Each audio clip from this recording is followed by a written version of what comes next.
Hello, আসসালামু আলাইকুম খামারি ভাইয়েরা, আশা করি সবাই ভালো আছেন, সুস্থ আছেন। তো ভাই আপনারা অনেকেই আমাকে জিজ্ঞেস করেন যে ভাই আপনি গরুকে কি কি দানাদার খাবার দেন। তো আজকের ভিডিওতে আমি আপনাদের A to Z সবকিছু জানানোর চেষ্টা করব, আপনারা ভিডিওটা শেষ পর্যন্ত দেখবেন। তার আগে একটা কথা বলতে চাই ভাই, দেখেন আমি যে খাবার দেই আপনাদেরও যে সেটা দিতে হবে এমন কোনো কথা নয়, কারণ বাজারে ভাই বিভিন্ন দামের এবং বিভিন্ন মানের ফিড পাওয়া যায়। আপনাদের যেটা ভালো লাগে বা আপনাদের কাছে যেটা ভালো মনে হয় আপনারা সেটা খাওয়াতে পারেন।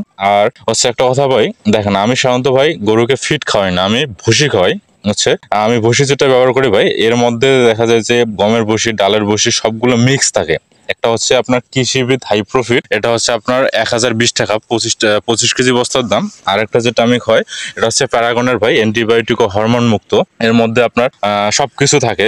এটা হচ্ছে 1030 টাকা দাম। আর হচ্ছে আরেকটা যেটা দিই ভাই, এটা আমি সবসময় আপনাদের বলি, আপনারা যারা গাভী গরু পালন করেন ভাই আপনারা এইটা ব্যবহার করবেন ভাই। এই ড্রাই মোলাসেস আপনারা হয়তো বা নাম শুনছেন, এটা হচ্ছে 1 কেজি প্যাকেটটা হচ্ছে এমআরপি হচ্ছে 410 টাকা, কিন্তু বাজারে হয়তো 315-20 টাকা নিতে পারে। ড্রাই মোলাসেসে কি কি থাকে আমি সাধারণত আপনাদের একটু বলতে চাই। দেখেন ভাই, ড্রাই মোলাসেস হচ্ছে গবাদি প্রাণীর খাবার এবং সাইলেসের উপাদান হিসাবে ব্যবহৃত হয়, যা প্রাণী খাদ্যের পুষ্টিগুণ সমৃদ্ধ এবং সুস্বাদু করে। 1 KG dry molasses 8 KG liquid মোলাসেসের সমান পুষ্টিগুণ সম্পন্ন হয় এবং এটি মাইক্রো ও ম্যাক্রো মিনারেল সমৃদ্ধ হয়, ফার্মেন্টেশনের ঝুঁকি কম থাকে। এর প্রতি কেজি খাদ্য উপাদানে রয়েছে ভাই প্রোটিন, কার্বোহাইড্রেট, ক্যালসিয়াম, ফসফরাস, লোহা, ম্যাগনেসিয়াম, সোডিয়াম, পটাশিয়াম, সালফার।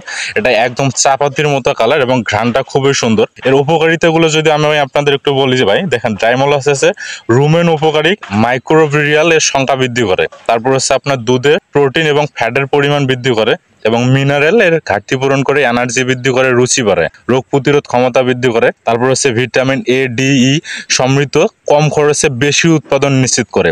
আপনারা ভাই যখন ড্রাই মোলাসেসটা খাওয়াবেন গরুকে, একটু সতর্কতা অবলম্বন করবেন কিসের কারণে, যখন অতিরিক্ত ড্রাই মোলাসেস আপনারা গবাদি পশুকে দেবেন তখন দেখা যায় যে বদহজম বা ডায়রিয়া হতে পারে। এজন্য ভাই আপনারা পর্যায়ক্রমে আস্তে আস্তে এর মাত্রা প্রয়োগ করবেন। প্রতি একটা প্রাপ্তবয়স্ক গরুর জন্য আপনারা ভাই 20 থেকে 25 গ্রাম করে দিতে পারবেন। তাহলে এটা যখন আপনারা দেবেন আপনার গরুর দেখবেন ভাই অটোমেটিক দেখা যায় যে সাধারণত যে এডির অভাবে যে সাধারণত দেখা যায় ঠিক মতো হিটে আসে না, তারপর হচ্ছে দুধে ফ্যাটের মাত্রা কম, তারপর হচ্ছে দেখা যায় যে চেহারা প্রতি অনেক খারাপ হয়, এগুলো হবে না। আমি সাধারণত আমার গরুগুলোকে ভাই 2 বেলা দানাদার খাওয়াই। সকালবেলা হচ্ছে আমার একটা গাভীর পেছনে হচ্ছে 1.5 কেজি করে আমি দেই। আমি খুবই কম পরিমাণে এবং সীমিত খরচে ভাই আমার এই খামারটা চালাই, ছোট খামারটা। আর হচ্ছে বিকেলবেলা হচ্ছে ভাই আমি গোসল করানোর পর এবং গোয়ালঘর পরিষ্কার করার পর হচ্ছে দুপুর 2:30 বা 3টার ওই দিকে পানি খাওয়াই এবং তখন ভাই আমি 1 কেজি করে খাওয়াই। এবং আমার যেগুলো বাছুর আছে এগুলো সাধারণত যেগুলো 4 মাসের উপরে হয়, আমার ষাঁড় বাছুরের ক্ষেত্রে আমি হচ্ছে 3 পোয়া থেকে 1 কেজি পর্যন্ত তাদের খাওয়াই সবগুলো মিলে। এবং সাথে হচ্ছে আপনার চালের গুঁড়া এবং ভুট্টার যে গুঁড়া এটা আমি ব্যবহার করি প্রতি 100 কেজির জন্য ভাই।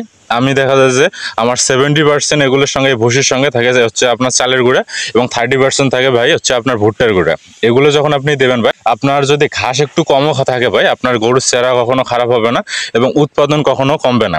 আরেকটা কথা বলতে চাই ভাই, দেখেন বাজারে ভাই বিভিন্ন মানের ফিড পাওয়া যায়। এখন আপনারা যদি ভাই এগুলো খাওয়ান, আমি আপনাদের বলতে চাচ্ছি ভাই আমি অনেক ভালো একটা রেজাল্ট পাইছি। আপনারা এগুলো ট্রাই করতে পারেন, 1 মাস আপনারা গরুকে খাওয়ান, আপনারা দেখবেন আপনার গরুর অনেক ভাই উন্নতি হয়েছে। তাই আপনারা অবশ্যই এগুলো মাথায় রাখবেন। আর আমার ভিডিওগুলো ভাই যদি আপনাদের ভালো লাগে আপনারা অবশ্যই লাইক, কমেন্ট, শেয়ার করে জানাবেন। সবাই ভালো থাকবেন, সুস্থ থাকবেন। দেখা হবে আগামী ভিডিওতে নতুন কোনো জিনিস নিয়ে। সে পর্যন্ত আল্লাহ হাফেজ।